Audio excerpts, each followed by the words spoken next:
Dios le bendiga, mis amados. Dios le guarde. Amén. Nosotros le damos las gracias a Dios por un día más de vida y por estar acá otra vez para hablar de esos temas importantes, los cuales nosotros tenemos que saber y también poder transmitir a aquel oyente. Antes de todo, vamos a orar, dándole las gracias a Dios, invitando al Espíritu Santo que tome el dominio y el control de todo lo que nosotros vamos a hablar. Padre, te damos gracias por tu amor, por tu misericordia, por la vida y por este día y por tu fidelidad, que tú eres bueno, Señor. Padre, te damos la bienvenida a este lugar. Te damos la bienvenida a lo que nosotros vamos a hablar. Toma el dominio, toma el control de todas las cosas que nosotros vayamos a hablar, que sea de edificación, de redarguir, de levantar a cada vida y a cada oyente que nos va a escuchar. Sea usted el centro, el guionista, el que patrocina, el que dirige, el que enderezca lo torcido. En el nombre de Jesús, amén y amén. En estos días nosotros hemos estado debatiendo unos temas muy importantes, la cual han sugerido muchas preguntas. Si ven que yo me río, ay, ay, ay, ay, ay. De Dios. Señores, ustedes pueden hacer sus comentarios, dejarnos preguntas, tiren fuego por ahí, que nosotros estamos para aprender. Y tengo acá a Nicauri. Ella dice que es tímida, pero cuando ella comienza a hablar, nadie la para. Y es una mujer que tiene mucho que dar. Gloria sea el nombre de Jesús. Ministra del Señor, por si acaso yo me olvidé, ¿cuál fue la tarea que le dejamos a usted? Estamos hablando sobre guerra espiritual y para nosotros pasar a otro tipo de temas que vamos a hablar. Hablábamos anteriormente de qué era guerra, dónde inició la guerra, cómo fue la guerra.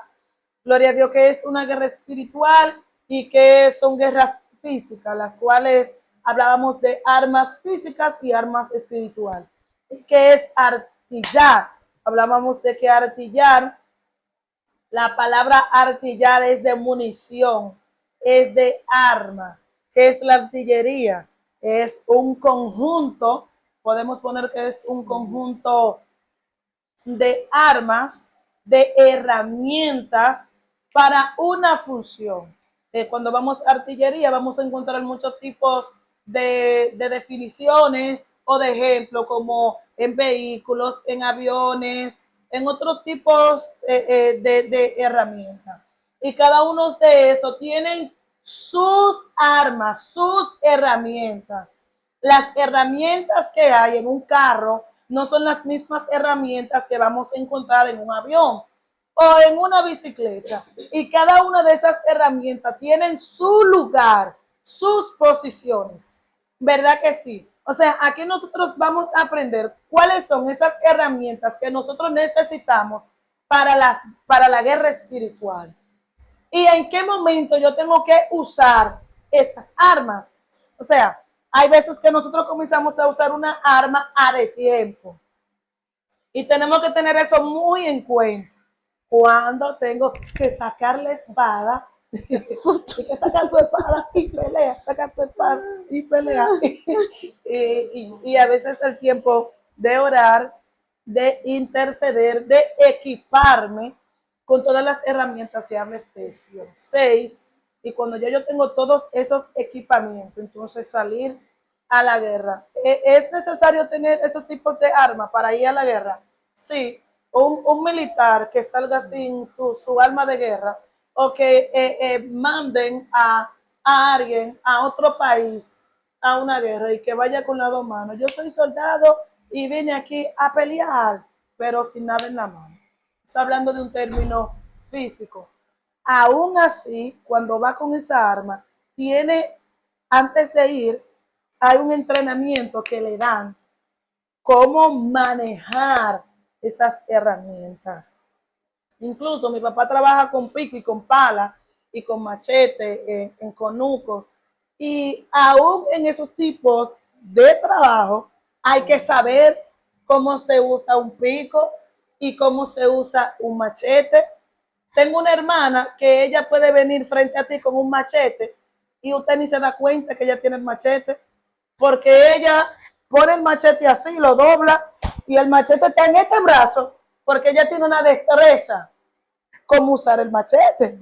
Amén. Porque posiblemente hay personas que si tienen el machete así, puede venir un niño y sin querer ese niño puede herirse con ese machete. O sea, que aún hasta ahí hay que saber utilizar esas armas.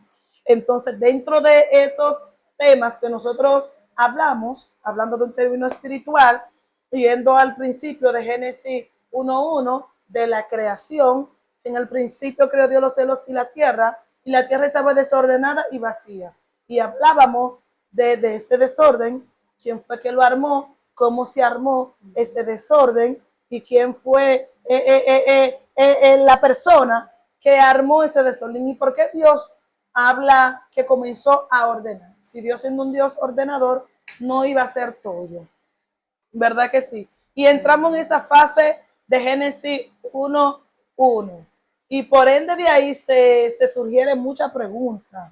¿Qué es el abismo? El caos, ¿cómo estaba todo? ¿Qué era la faz? ¿Qué es la superficie? Y cómo pasó esas cosas. Nosotros no somos tan espirituales ni tan dogmáticos en eso. Podemos cometer errores en nuestras investigaciones o en nuestras exposiciones, pero creemos totalmente en la ayuda del Espíritu Santo. Y si ven algún error acá que nosotros podamos cometer en alguna de nuestras exposiciones, también está a la opción de corregirnos y darnos también con humildad sus opiniones. Amén. Comenzamos, Amén. ministra. En Génesis 1, Uno. que dice que en el principio creó Dios los cielos y la tierra. Y la palabra principio significa fundación o comienzo. Cuando se habla de principio, no se habla del principio de la eternidad. Quiere decir el comienzo del mundo en el cual ahora habitamos. Es el principio de este mundo en el que habitamos ahora. Y sigue diciendo que la tierra estaba desordenada y vacía. Desorden es algo que no tiene forma, algo que tú lo ves a simple vista y lo que te provoca es confusión, porque tú no le encuentras como ni principio, ni final, ni cuerpo, ni forma. O sea, algo que estaba, que no es uniforme. Y vacía. Y la combinación de desorden y vacía, esas dos palabras, la combinación de estas dos palabras describen un caos y la falta de vida. O sea, donde hay desorden no puede haber vida porque no hay nada concreto con que se pueda alimentar o comenzar. ¿Me entiendes, verdad? Claro, porque donde hay desorden, no hay un equilibrio. Donde hay desorden, incluso hasta los pensamientos no están alineados porque hay desorden. Entonces, para ver un orden en la vida del creyente, debe de comenzar a quitar todo el desorden. O sea, aún Dios, para volver a ordenar lo que un tiempo estuvo en orden y que alguien lo desordenó, tuvo que comenzar a ordenar, porque Dios es un Dios de orden y de principio. O sea, es un Dios de fundación. Es un fundador. Amén. Amén. Y dice que el Espíritu de Dios se movía sobre la faz de las aguas. La faz de las aguas se refiere a la superficie de las aguas. Yo le dije, hermano, que ella se ve tímida, pero la tipa tiene. Claro. Sobre la superficie de las aguas. O sea, era por arriba que se movía el Espíritu de Dios. Y la faz del abismo, que en hebreos se dice tejón. Yo no sé hablar hebreo. Tejón o tejón. Tejón. Significa el abismo primordial o las vastas aguas oscuras y caóticas que existían antes de la creación. O sea, ¿y qué es el abismo entonces? El abismo es un lugar insondeable. La palabra insondeable significa algo que no se puede encontrar el fondo, algo que tú lo ves y no se le encuentra fin. O tú tienes una superficie donde tú puedes decir, bueno, el fin llegó hasta 100 metros, no. Es un abismo, es algo insondable, que no se le encuentra profundidad, se le encuentra fin. Significa profundo o limitado. Aparece en la Septuaginta. La Septuaginta es la traducción más antigua de la Biblia hebrea y del Nuevo Testamento. Yo me fui por ahí, yo estaba lejísimo ya. Yo llegué hasta Malaquía, ya yo me estaba metiendo en Juan y en el silencio de Dios tuve que devolverme porque, espérate, no es por ahí. Me devolví de la Septuaginta. Es otro tema. Sí, en el sentido original del hebreo, tejón, o sea, el abismo eran las aguas primordiales o el caos a partir del cual se creó el mundo ordenado, o sea, lo que vemos ahora. Puede tener también varios significados, como un lugar de confinamiento, puede ser la morada de los muertos para diferentes creencias, o las aguas primordiales del caos de la creación, lo que venimos diciendo. Profundidad sin fin, y donde están los espíritus encarcelados. Por eso que habla que es un lugar sin fin, pero que el abismo, más adelante nosotros vamos a hablar sobre las 6 interpretaciones que hablan de abismo, como un lugar de encarcelamiento de los demonios, como hoyo oscuro, como abismo de muchas aguas, amén, como pozo. Y si nosotros hablamos de pozo, hay agua. Amén. Si se habla de pozo, hay agua.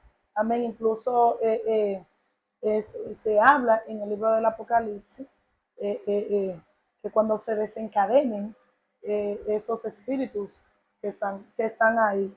Entonces, más adelante, si Dios nos da la oportunidad, en un breve contenido breve, vamos a hablar de esas 6 interpretaciones que según escritores y conforme a lo que yo he podido leer y entender, pero vamos a utilizar las bases bíblicas con verso y capítulo bíblico. Para mí, la Biblia es la mayor interpretación. Una de las cosas que yo aprendí en la escuela de la palabra, que la Biblia no necesita intérprete, porque tiene su propio intérprete que es el Espíritu Santo. El Espíritu Santo es quien guía, quien revela, nos da luz para entender lo que nosotros leemos. Amén. Dios bendiga a esta mujer. Era hasta el abismo. Un aplauso. No, lo hizo bien, lo hizo. Cuando me di cuenta que ella estudió, cuando ella dijo, ay, me iba a ir lejos, tuve que volverme otra vez para atrás. Entonces ahí te das cuenta que la persona sí comenzó a estudiar. Claro que sí, eso está muy bien. Entrar en tema de la pregunta, queremos abarcar un poquito lo que son los días. Los días de la creación. Como podemos ver, el primer día Dios hizo la luz y dividió la luz de la oscuridad. Lo bonito que podemos ver aquí que cuando Dios creó la luz todavía no había hecho el sol. Sí. Entonces la luz era Él. Dividió. En el segundo día el Señor dividió lo que fue lo terrenal a lo espiritual. Pero ahí hay algo más profundo todavía, porque ahí habla sobre hasta el universo, el cosmos. Y el segundo día te da un enlace con el versículo 2, lo que tú estabas hablando, del abismo, de las aguas. Sí, eso es algo que yo leyendo me llevó una profundidad que yo digo, wow, tremendo eso. Y en el tercer día vemos cómo el Señor hizo la tierra, llevó las aguas a su orden, la tierra, y dio vida, que fue las frutas, vegetales y la vegetación. Bien, entonces continuando con lo que fue el cuarto día, creó el sol, la luna y las estrellas, como podemos ver en Génesis 1:14, donde dijo, sean lumbreras en la expansión de los cielos para separar el día de la noche. Aquí podemos ver que el sol fue para el día y la luna y las estrellas para la noche. Y el significado simbólico establece orden, dirección y tiempo. Es decir, que ahí hubo un espacio de lo que son hoy en día las estaciones, que son 4. Ujú. También el quinto día creó las aves y los animales marinos. En Génesis 1:20 podemos ver cuando Dios dice, produzcan las aguas seres vivientes y aves que vuelen sobre la tierra. Esto tiene un significado simbólico de libertad, belleza y plenitud. Puedo, Ajá. si leemos bien ahí, Dios ordenó a que los mares produzcan vida. O sea, no digo, háganse los peces, sino que el mar produzca, Dios mío. O sea, que el mismo mar iba a producir los peces y los grandes monstruos marinos. Amén. Amén. El sexto día creó Dios los animales terrestres y los humanos, dígase Adán y Eva, hombre y mujer, y este tiene un significado simbólico de responsabilidad y la imagen de Dios en el hombre. También recordando que Dios lo enseñoreó a Adán de que dirigiera el Edén y que le pusiese nombre a cada uno de los animales. Y ya el séptimo día, pues Dios descansó. Aquí representa lo que es la santidad, la comunión y la adoración. Ahora vamos a dejar a nuestro hermano Mario para que ahora vamos a entrar en materia en la pregunta, ¿por qué Dios ordenó en 6 días lo que estaba desordenado?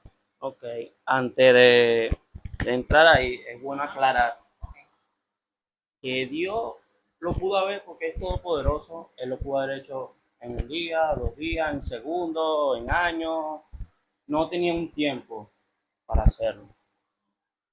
Entonces, nos vamos a 5 puntos, que es una enseñanza que nos deja Dios. El primer punto es que Él nos dio como un modelo para el ser humano. Un modelo de que trabajamos 6 días y se descansaba uno, que es lo que viene siendo el sabbat, El sábado. que era el día que se regía Israel, respetaba, que se apartaba para Dios, buscaba intimidad, oración. Como hablaba la ministra Rebeca, el segundo punto, el orden. El orden y propósito. Y como podemos ver en los días, el Señor primero ordenó, y después comenzó a llenar. Eso lo podemos llevar a la vida de nosotros como hombres de Dios en el espiritual, que Él primero nos ordena nuestra vida y después nos llena. Dios mío. Revelación. Es que sin orden no hay llenura. Wow, Dios mío, es que así. Y el tercer día es el símbolo del séptimo día. Hay algo muy bonito porque ya el Señor venía el séptimo día con la mira a Jesucristo, porque cuando hablamos del sexto día, Él santificó. Jesucristo es santo. Es santo. Poderoso. Ahí hablamos de perfección. Jesucristo es perfecto. Y hablamos de descanso. Jesucristo es nuestro descanso hoy en día. Sí, no, ya no es un día, ahora todos los días, todos momentos. Por eso que en Juan 1:1, el libro de Juan es el libro donde habla de la revelación de Jesucristo. Yo hablaba en tiempos atrás de que los 4 libros del Evangelio, esos 4 libros hablan de Jesús, pero cuando vamos a Juan, Juan habla de la revelación de quién es Jesús. Vamos a ver un Mateo que va a hablar de Jesús. Vamos a ver un Marco que va a hablar de Jesús. Un Lucas que fue un doctor, que el Lucas fue el que cucutió la vida de Jesús. Un Lucas yo le digo como un periodista que recolectó opiniones de la vida de Jesús. Tuvo un encuentro muy bonito, Lucas, para alguien buscar y conocer de alguien y hablar y dirigirse a Teófilo en el libro de Hechos, que fue Lucas quien lo escribe. Pero cuando nosotros vamos al libro de Juan, dice el libro de Juan 1:1 que en el principio era el verbo y el verbo era con Dios y que ese mismo verbo era él mismo y que él vino y habitó y se hizo carne entre nosotros. Y nosotros vamos a ver en el libro de Juan historia que no lo vamos a ver en los demás libros del Evangelio, como la historia de la mujer samaritana. No se va a ver en otro libro que no sea en Juan, porque el libro de Juan trae la revelación del amado de Jesús. Y a su nombre, gloria a Dios. Continuamos, hermano. bien, continuamos con lo que es una de las cuartas razones, fue que Dios no necesitaba tiempo, pero el hombre sí. O sea, Dios pensó en el hombre. ¿Por qué? Porque ahí nos enseñaba lo que es el valor del trabajo, la importancia del descanso y la necesidad de un ritmo espiritual y físico. Porque, como bien decía nuestro hermano Mario, el Señor lo hubiese podido hacer en menos, en 24 horas, un instante, hágase todo, pero es para establecer al hombre porque necesitábamos, sí lo necesitamos nosotros, ese orden divino. Y ya la quinta, para finalizar, una lección espiritual en la que nos enseña en el día 1 la luz y oscuridad, hablándonos del discernimiento, la tierra fértil el día 3, que es el fruto espiritual, y el descanso en el día 7, que es la comunión con Dios. Y también especificábamos lo del el Sabbat, que el Señor, pues, eso no deja como santificarnos para Dios, de que debemos de tener ese día, así como Él dijo que hay un orden, pero el séptimo día hubo un descanso para que tengan comunión conmigo, adoración y santidad. Entonces, eso es lo que quisimos traer en esta noche. Una pregunta. ¿Qué hay de cierto de que esos días no necesariamente simbolizan un periodo en días de 24 horas, sino como en periodos quizás hasta de años? Sí. Sí. Es cierto. Bueno, cuando tú buscas la palabra en hebreo, ella significa que puede ser o 24 horas o un periodo más largo. Sí, la palabra que se utiliza, la palabra día, cuando dice, y fue el día, y fue el día y la noche, y fue la noche, o sea, un día. La palabra día en hebreo es yom.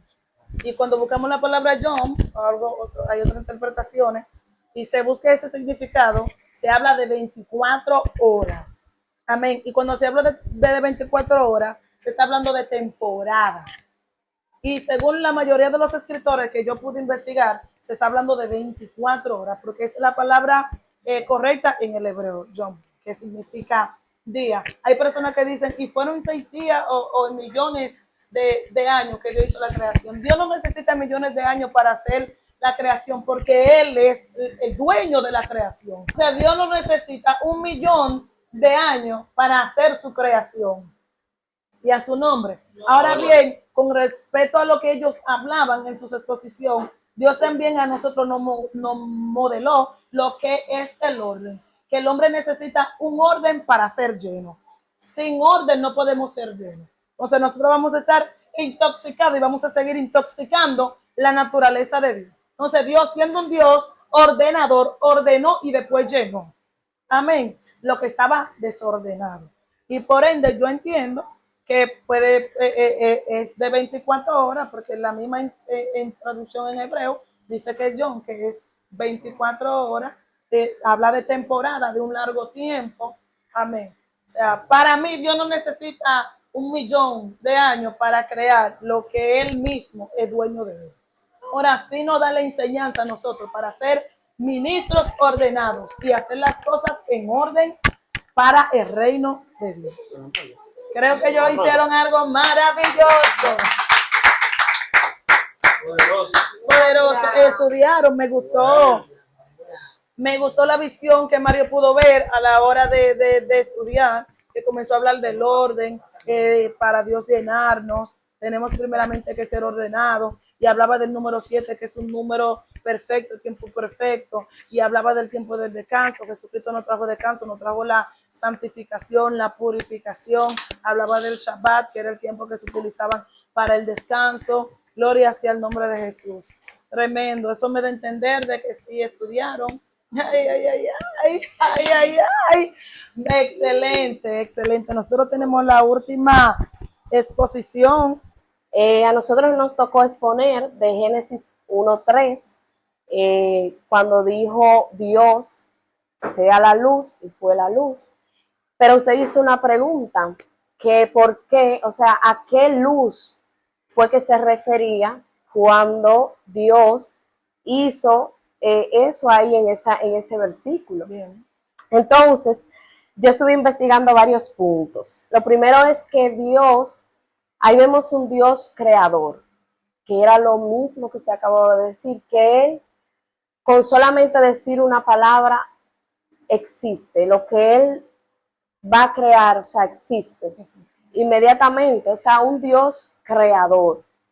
También lo que hablaban los ministros Mario y Pamela, la luz aquí podemos verla como símbolo de orden, seguimos en el orden, símbolo de revelación, símbolo de que Dios va ordenando, porque el versículo que le antecede dice que estaba desordenada y vacía y había un caos, pero entonces cuando entra la luz, entonces vemos que ya le empieza a ordenar. Pero también me surgió otra pregunta, que ¿a qué luz fue que se refería si todavía el sol, las estrellas y eso no habían sido creados? Porque eso fue en el cuarto día. Entonces, yo pude investigar que Primera de Juan 1:5 dice que Dios es luz y no hay tinieblas en Él, sino que Él manifiesta su gloria y su poder. O sea, eso lo que me da a entender es que Dios se estaba revelando como luz, o sea, estaba como revelando su gloria y su presencia era la luz, o sea, fue esa luz a la que se refiere, no una luz del sol, no una luz como física, sino como una luz divina, Él siendo luz. Entonces, también creo que fue una manifestación de su gloria. Busqué otro versículo que dice, Salmo 104, 1, 2, Jehová mi Dios, te vistes de luz como de una vestidura. Ahí también podemos ver un versículo que sustenta que Dios es luz. Juan 8:12 dice también que Jesús es llamado como luz, cuando Él dice, yo soy la luz del mundo. Porque muchos comentaristas dicen que a la hora que Él dijo que sea la luz, fue Jesús. Porque Jesús dice, yo soy la luz del mundo. O sea, entienden de que el Hijo no estaba y se necesitaba un sucesor. Sí, me cayó algo, pues. Ay. Mi alma adora a Dios. Se necesitaba como un sucesor porque Satanás había hecho su lío. Dios comenzó a ordenar. Entonces se necesitaba un sucesor.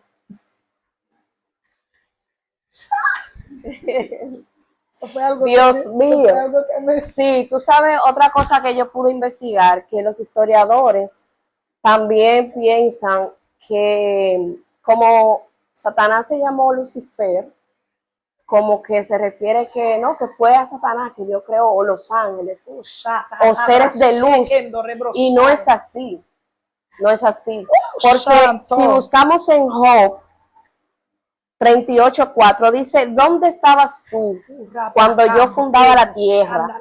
Cuando alababan todas las estrellas del alba. O sea, ahí se refiere que ya los ángeles y los seres de luz ya estaban creados cuando Dios fundó la tierra. O sea, que no se refiere a la luz de los ángeles de en ese momento, no. Porque ya ellos estaban alabando y adorando. O sea, ya ellos estaban creados cuando Dios fundaba la tierra. O sea que eso también lo desmonta esa teoría de que se refiere también a los ángeles. Dios mío, te amo, Señor. Gloria a Dios. Ahora en Jesús que tú hablabas, no sé si estoy equivocada, pero, o sea, ya Jesús habitaba en la eternidad. Sí. O sea que no se le atribuye tampoco a que fue Jesús, sí, porque ya él habitaba. Ya él estaba, es porque cuando dice hagamos al hombre a nuestra imagen y conforme a nuestra semejanza, la palabra hagamos se atribuye a muchas personas. Gloria sea el nombre de Jesús. También los comentaristas cuando hablan que fue Jesús, hablan como Jesús de la luz del mundo, como el enemigo lo que trajo fue oscuridad y se comenzó a ordenar, se necesitaba un sucesor antecedente. Por eso que cuando Dios le dice que le iba a herir en el calcañar, porque de la simiente iban a ser el Salvador. Sí. Gloria sea el nombre de Jesús. Miren, fue que yo me Sí. analizaron, fue porque lo que me bajaron fue, no fue que lo estudié y a su nombre, fue que y cuando la revelación viene no por uno, el cuerpo de uno no resiste la gloria de Jesús. Amén. No, el cuerpo humano no resiste es que no, es que cuando uno recibe la revelación de parte de Dios, tu cuerpo acciona, porque que esto es carne, Claro. esto es carne, entonces como que que fue, mi alma adora el nombre, fue que mi alma Sí, adora a porque Dios. uno lo puede usar como un simbolismo. Ok, Dios creó la luz para ordenar el caos, pero Jesús como que hace la misma, uno lo puede como extrapolar a que Él vino a salvarnos, o sea, a pagar por nuestros pecados. O sea, es como un simbolismo también, porque dice que Jesús es la luz en Juan 8:12. Entonces, Y también, perdóname que te interrumpa, otros escritores atribuyen a la luz de en medio del caos, de en medio del desorden, donde hay desorden no hay luz, y como Dios, para comenzar a ordenar, no podía ordenar en medio de una oscuridad, tenía que ver luz, porque que Él es luz, o sea, su gloria llenó los cielos y la tierra se llenó de su alabanza. O sea, era como la gloria misma, o sea, esa luz era la gloria misma de Dios. Y yo hablaba en tiempo atrás que antes del caos, arriba había luz, o sea, existía la luz de su misma gloria, de su mismo esplendor, donde Él llega para ordenar, Él trae luz. Wow. Mi alma adora. Dios mío. Bueno, y ya como poniéndolo a un contexto, ¿verdad? En estos tiempos, la luz siempre viene para ordenar, siempre viene, por ejemplo, cuando yo acepté a Jesús como mi Salvador, Él ordenó todo en mí, lo que estaba malo, lo que estaba sucio, me limpió, me salvó, me restauró, ordenó muchas cosas en mi vida que yo pensaba que lo estaba haciendo bien, pero que realmente estaba en desorden. Y cuando Jesús llega a nuestras vidas, ordena todo. O sea, es impresionante. Es así. Ministro, Bueno, ya. dije que te dejaron sin palabras. No, porque ya yo no. El ministro está. No, porque es que cuando Nicaulia arranca, eso fue explosivo, entonces vienen los ministros. A destapar. Ahora el rema que Dios le bajó a usted, entonces la esposa mía dijo todo, ¿y qué voy a decir yo? Yo lo que voy a hacer es que voy a despedir. O sea, me ayudaron. Amén. Gracias por el equipo grandioso que nos acompaña, dirigido por el Espíritu Santo y la servidora Rebeca. Ha sido de muchas bendiciones. Muchas veces nosotros leemos la Biblia y tenemos mucho conocimiento, pero lo que yo he visto hoy, eso es tremendo, ¿sabes? Hemos salido muy edificados, gracias al Señor. A mí me tocó Génesis 1:3. Estamos en la luz, eso es explosivo. Amén. Decía la ministra que había un desorden. Y yo pude investigar que cuando Dios se para, cuando Dios crea la luz, lo hizo para traer una esperanza, para traer la presencia de Dios. Yo estuve investigando que la luz significa la presencia de Dios. ¿Qué es la presencia? Algo que impacta en un lugar. Entonces, dice en el libro de Juan, en Juan 8:12 dice: yo soy la luz del mundo. El que me sigue no andará en tiniebla. Es decir, que todo lo que estaba era tiniebla antes de que la luz llegara. Y algo que yo pude también estudiar. Perdóname que te interrumpa. Sí. Por eso que muchos escritores atribuyen a Jesús como porque Él no dice, yo soy la luz de este tiempo. Dice, yo soy la luz del mundo. Y el que me sigue no anda en tiniebla. Eso es poderoso. O sea, porque todo estaba en tiniebla, en oscuridad, y Él llegó y en Él hubo luz. Wow, eso es poderoso. Amén. Y también yo pude notar que decía tarde y mañana. Dios creó el mundo, lo organizó de día. Sí. O sea, quiere decir que aquí todo lo que habla de tarde y mañana. En esa parte no habla de la tiniebla, solamente habla de la luz, habla del día. Aquí lo dice, tarde y mañana. En varias veces menciona tarde y mañana. Entonces hay una cosa que le llaman, hay algo que le llaman la lumbrera mayor. La lumbrera mayor significa día y la lumbrera menor noche. ¿Qué quiere decir eso? Que Jesús es la lumbrera mayor. O sea, que la luz es mayor que la tiniebla. O sea, que por más que haya tiniebla, la luz absorbe la tiniebla. O sea, eso es poderoso. Por eso que no podemos tener miedo. Porque quien nos representa a nosotros es Jesús, Dios. Por lo tanto, si tú prendes una lámpara donde hay una oscuridad, ya la lámpara lo que hace es que hace un resplandor, la luz. Entonces eso viene siendo Jesús en el mundo. El resplandor que necesitaba el mundo. Así somos nosotros cuando modelamos a Cristo. Llegamos a un lugar donde hay tiniebla, donde todo está sucio, donde todo está perdido. Y llegamos nosotros y nosotros lo que hacemos es que llevamos esperanza, llevamos paz, llevamos amor, todas las cosas. Por eso que dice, cuando Jesús llega a un lugar, establece un orden. Y la luz lo que vino fue a establecer un orden en un inicio del mundo que estaba desordenado. Que estaba desordenado y estaba absorbido por las tinieblas. ¿Estamos bien ahí? Bien. Entonces, también pude investigar que la luz en lo espiritual simboliza la verdad, simboliza la divinidad, la pureza, conocimiento y la iluminación. Bueno, voy a repetir de nuevo, la luz en lo espiritual simboliza lo que es el conocimiento, simboliza la verdad, la divinidad, que la divinidad viene siendo el mismo Dios. Cuando habla de la Trinidad, ¿verdad? Sí, Dios Padre, Dios Hijo y Espíritu Santo. Lo que hoy en día habita con nosotros, el Espíritu Santo.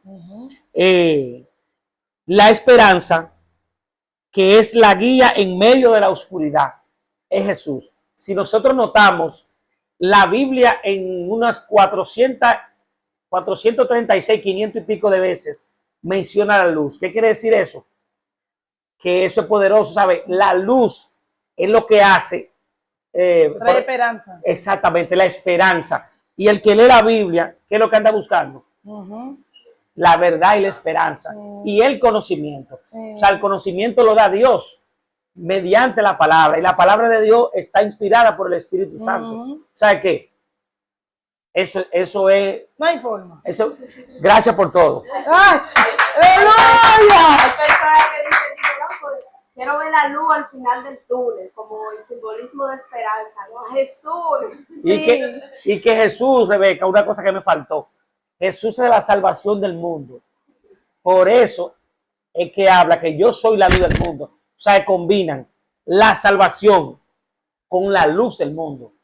Es una secuencia, eso es poderoso. Nada más, oye, la vuelta de Jesús, esa es la vuelta. Gracias. Miren, por todo. Y las tinieblas estaban sobre la faz del abismo y el Espíritu de Dios se movía sobre la faz las aguas. Hasta ahí vamos, ¿verdad? Y vio Dios a la luz y fue la luz y vio Dios que la luz era buena y separó Dios la luz de la tiniebla. Y llamó Dios a la luz día y a las tinieblas llamó noche y fue la tarde y la mañana un día. Y fue la tarde y la mañana un día. Hasta ahora vamos bien. Y dice, luego dio Dios, haya expansión en medio de las aguas y separe las aguas de las aguas. E hizo Dios la expansión y separó las aguas que estaban debajo de la expansión de las aguas que estaban sobre la expansión. Y fue así. Y llamó Dios a la expansión cielo y fue la tarde y la mañana el segundo día. Dice, y fue la tarde y la mañana el primer día y fue la tarde y la mañana el segundo día. Hasta ahora vamos bien, ¿verdad? Ustedes tienen que sacarme de esta confusión. Y dice, verso 9, Y digo también Dios, júntense las aguas que están debajo de los cielos y en lugares y descúbranse lo seco. Y en lugares, perdónenme, vuelvo otra vez. Digo también Dios, júntense las aguas que están debajo de los cielos en un lugar y descúbrase lo seco. Y fue así. Y llamó Dios a lo seco tierra y a la reunión de las aguas llamó mares. Y vio Dios, oiga bien, y vio Dios que era bueno. Pregunta, ¿por qué el primero y el segundo no vio que era bueno? ¿Y a su nombre? ¿Y a su nombre? Yo tengo la respuesta, ¿verdad que sí? Pero me gustan que ellos cucuteen, que busquen, porque así sus conocimientos se amplian más. Y si nosotros estamos en algún error, entonces entre todo y con la ayuda de ustedes, también podemos debatir esto. Y en la continuidad también dice, y vio Dios que era bueno. Y a su nombre, mis amados, ha sido unos temas poderosos. Agradecida de Dios por esos chicos que sí, ellos estudiaron. Nosotros con la ayuda de Dios, el próximo martes sí vamos a entrar con jerarquía demoníacas. Ustedes van a hacer todas las preguntas de ángeles, de querubines, de serafines. Nosotros lo vamos a hacer con la ayuda de Dios y del Espíritu Santo. Y si nosotros no podemos, ustedes nos van a ayudar. Y a su nombre. ¡Gloria! Amén. Ha sido un momento bonito, hermoso. Y también agradecemos a Dios por este equipazo que Él nos ha dado. De verdad que se han fajado. Y nada, Dios le bendiga mucho. Nos vemos en una próxima. Un aplauso, papá.